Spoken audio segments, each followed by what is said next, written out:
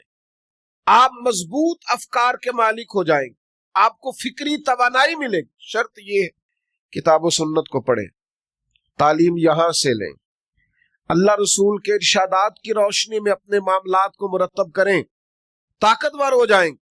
میں آج دیکھتا ہوں لوگ تیزی سے ڈپریشن، انزائٹی، ذہنی تناؤ، دباؤ اس کا شکار ہو رہے ہیں۔ کیوں؟ اس لیے کہ وہ لوگوں سے ڈرتے ہیں، لوگوں کے سامنے مطمئن ہونا چاہتے ہیں، وہ لوگوں کے سامنے اپنی وضاحت دینا چاہتے ہیں۔ جو آپ سے پیار کرتا ہے اس نے نفرت نہیں کرنی، اور جو ایک دفعہ مخالف ہو گیا ہے نا، آپ جتنی مرضی دلیلیں دیں، پھر آپ کی صحیح بات بھی اس کو صحیح لگتی، اس کا ذہن بن گیا نا، اس نے کرنی مخالفت ہے۔ آپ کچھ بھی کر لیں، کسی لحاظ سے بھی کر لیں، کسی طور بھی کر لیں، طاقتور ہو جائیں، مضبوط ذہنی بنیادوں پر زندگی کو استوار کریں۔ آپ طے کریں کہ یہ چیزیں مضبوط ہیں اور میں نے مدد اپنے اللہ سے لینی ہے۔ آپ محسوس کریں گے بڑا لمبا سفر بھی جلدی طے ہو جائے گا، بڑے دشوار گزار گھاٹیوں سے آپ بڑی جلدی گزرنے لگیں گے، اور جہاں کوئی بھی اپنا نہیں ہوگا وہاں بھی اللہ مدد کرے گا۔ آپ کو بظاہر محسوس ہوگا کہ یہاں تو میرے لیے بڑا مشکل ہے آگے بڑھنا، لیکن آپ بڑھیں گے، دیکھیں گے اللہ تعالیٰ اسباب بنائے گا۔ مسلمانوں نے ہجرت مدینہ سے پہلے ایک ہجرت کی تھی جسے ہجرت حبشہ کہا جاتا ہے۔ اللہ کے پیارے حبیب صلی اللہ تعالی علیہ وسلم نے اجازت دی تھی لوگوں کو کہ حبشہ کی جانب ہجرت کر جاؤ، تو لوگ چلے گئے ہجرت کر کے۔ حضرت عثمان غنی بھی گئے تھے، حضور کی ایک صاحبزادی جو ان کی اہلیہ تھی وہ بھی گئی تھی، حضرت جعفر طیار بھی گئے تھے، کچھ اور لوگ بھی ہجرت کر کے گئے تھے۔ حبشہ کے رہنے والے جو لوگ تھے ان کا مذہب عیسائی تھا، لیکن معاذ اللہ ثم معاذ اللہ نقل کفر کفر نہ باشد وہی والا جو آج بعض عیسائیوں کا غلط نظریہ ہے کہ حضرت عیسیٰ علیہ السلام معاذ اللہ اللہ کے بیٹے۔ تو وہاں یہ لوگ ہجرت کر کے چلے گئے۔ اب ظاہر ہے کفار مکہ کو تو پسند نہیں آتا تھا کہ مسلمان کسی جگہ بھی آرام اور سکون کے ساتھ عبادت کر سکے، تو انہوں نے ایک وفد تیار کیا جو حبشہ گیا، جا کے پہلے تحفے تحائف دیے بادشاہ کے قریبی لوگوں کو، پھر بادشاہ تک رسائی حاصل کی، پھر اس کو بتایا کہ ہمارے کچھ لوگ آ گئے۔ حبشہ کا بادشاہ نجاشی بڑا سمجھدار آدمی تھا، بڑا زیرک تھا، باتوں کو بڑی گہرائی سے سمجھنے والا تھا۔ اس نے کہا میں تمہاری رائے سن کے مسلمانوں کو یہاں سے نکالوں گا نہیں، ان کی بھی بات سنوں گا۔ اب تصویر کے دونوں رخ دیکھنے چاہیے۔ پہلے ہماری پنچایت میں لوگ اس کے سپورٹر ہو جاتے ہیں جو پہلے آ جائے، کہنے نے او تے آ گیا تینوں تے صدنا پہ ہے، کیونکہ وہ مجھے چودھری مان گیا، پہلے آ گیا، لہذا میں اس کے ساتھ ہوں۔ بھائی تو دیکھ تو لے تصویر کا دوسرا رخ، دوسرے کی بات سننے کے بعد آپ کو اندازہ ہوگا کہ اصل معاملہ کیا ہے۔ نجاشی کہنے لگے میں ایسے نہیں بھیج دوں گا، میں بلاؤں گا۔ بلایا، مسلمان آئے، حضرت جعفر طیار رضی اللہ تعالیٰ عنہ اسلام کے پہلے خطیب، جو باتیں نجاشی نے پوچھی حضرت جعفر طیار نے بڑی جرت کے ساتھ جواب دیا، بلکہ وہی کچھ کہا جو آج کل میلاد پہ ہمارا خطیب نہیں کہتا، ہمارے مبلغین نہیں کہتے کہ بادشاہ ہم تو گلے کاٹتے تھے، ہم تو ایک دوسرے سے لڑتے تھے، بیٹیوں کے اوپر ظلم کرتے تھے۔ یہ تو مدینے والے محبوب آئے کہ انہوں نے آ کے ہمیں بتایا ہے کہ اصل انسانیت کیا ہے، طرز زندگی کیا ہے، یہ ساری باتیں بیان کی۔ نجاشی بڑا خوش ہوا، مسلمانوں کو بھیج دیا۔ کافروں نے ایک اور چال چلی، ذرا زیادہ غور کرنا کیا کہنے لگا ہوں۔ ملک ان کا ہے، عقیدہ ان کا ہے۔ حضرت جعفر طیار رضی اللہ تعالیٰ عنہ غیر کے ملک میں بلایا، جناب جعفر طیار آئے، دوبارہ بلایا۔ سازش کی کفار نے، کہنے لگے آپ کو پتہ ہے یہ حضرت عیسیٰ علیہ السلام کو معاذ اللہ اللہ کا بیٹا نہیں مانتے، پتہ ہے آپ کو؟ اس کو کہتے ہیں مذہبی کارڈ کھیلنا، ایموشنل کرنا،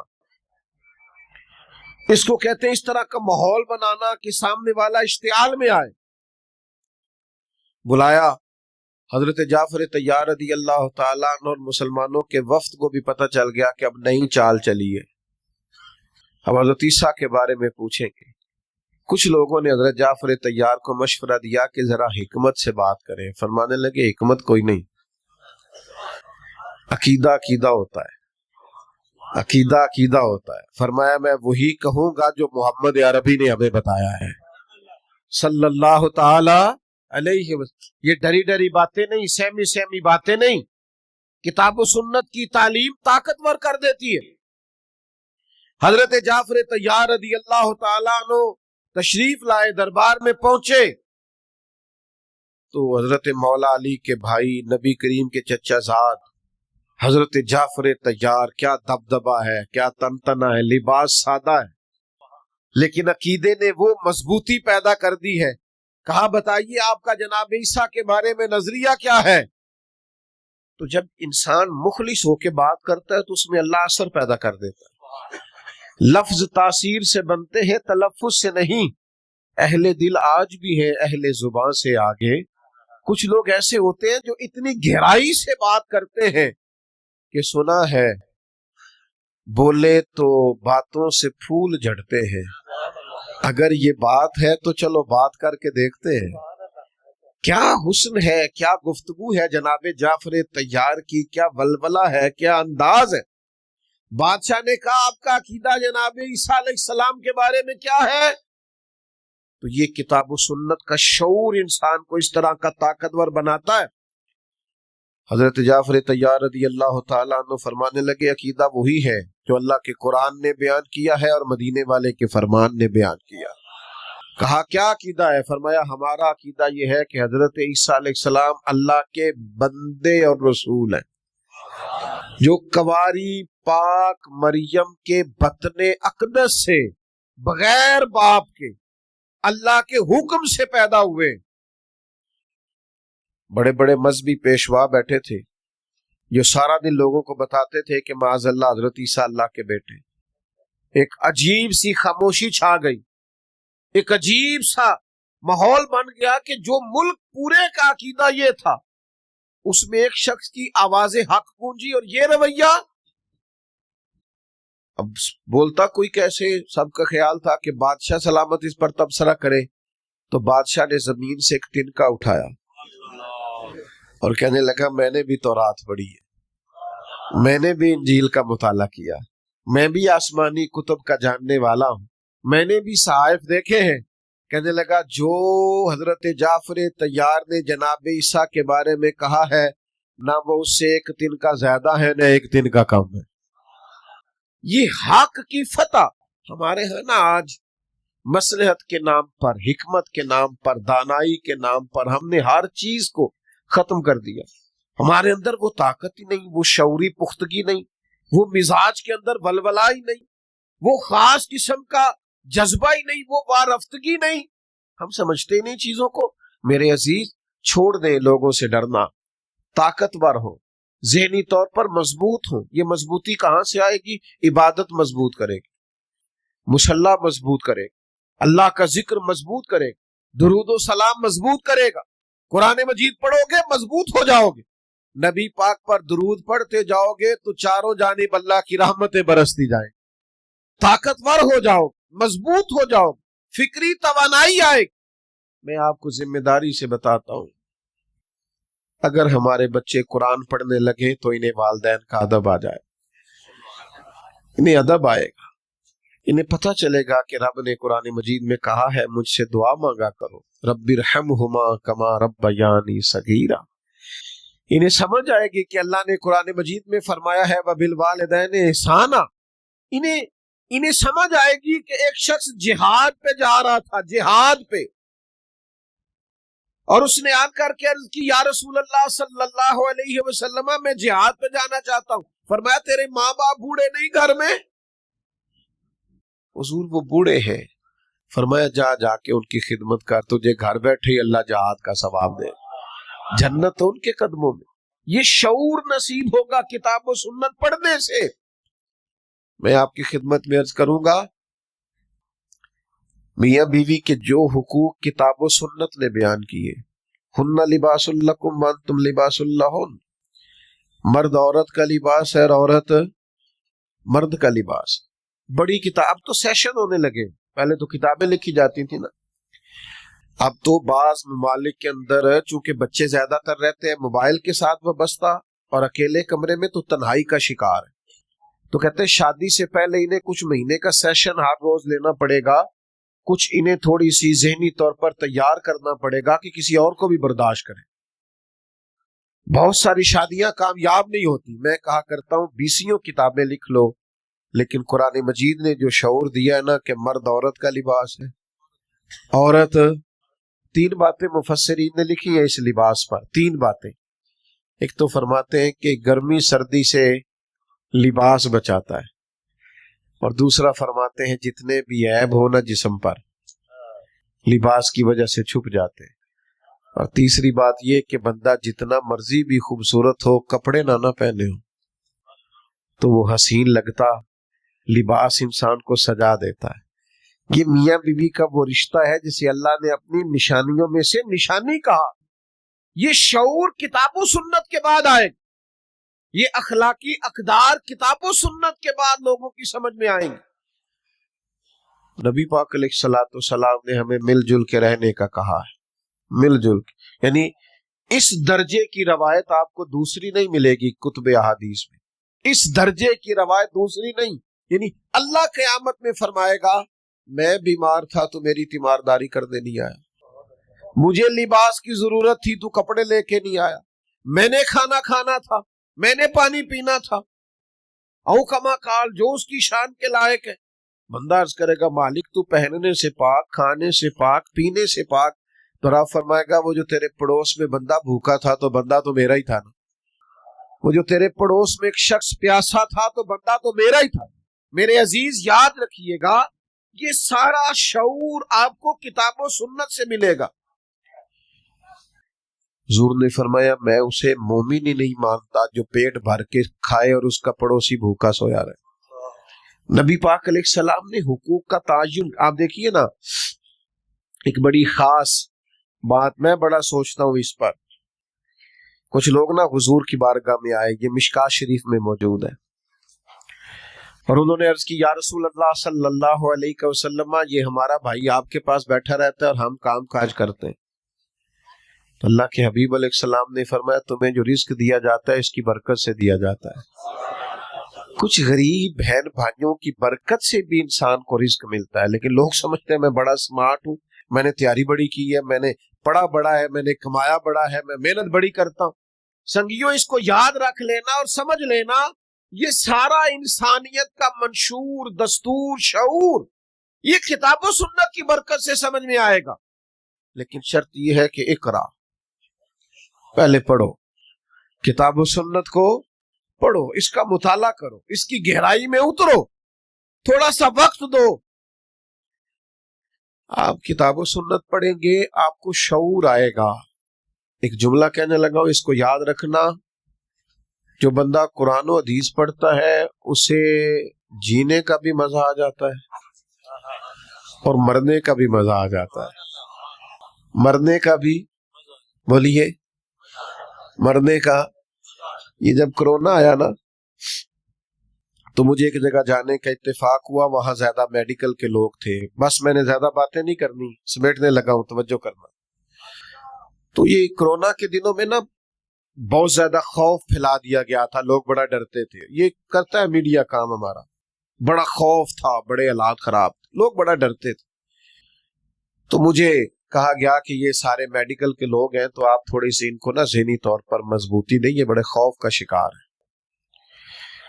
تو میں نے ڈاکٹر صاحب سے کہا، میں نے کہا کہ آپ ڈرتے کیوں ہیں اتنا؟ اللہ مہربان ہے، زندگی موت کا وقت متعین ہے۔ تو وہ کہنے لگے جی ذرا مجمع زیادہ ہو جائے نا چاروں جانب تو میرا دم گھٹنے لگتا ہے، تو قبر تو بند ہوتی ہے، تو مجھے قبر سے بڑا خوف آتا ہے۔ تو میں نے کہا خوف آنے سے کہ آپ قبر سے بچ جائیں گے، جانا تو پڑے گا۔ کہنے لگے جی بڑا ڈر بڑا آتا ہے، میں کانپتا ہوں تصور کر کے۔ تو میں نے کہا جو رب ماں کے پیٹ میں سانسیں چلتی رکھتا ہے وہ قبر میں بھی چلتی رکھے گا اگر چاہے گا۔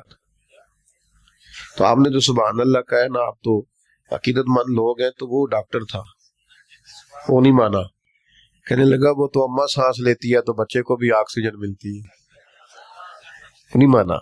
کہنے لگا وہ اماں سانس لیتی ہے، آکسیجن لیتی ہے تو بچے کو اندر ملتی ہے، اس لیے بچہ سانس لیتا ہے، تو قبر میں کیسے آکسیجن آئے گی؟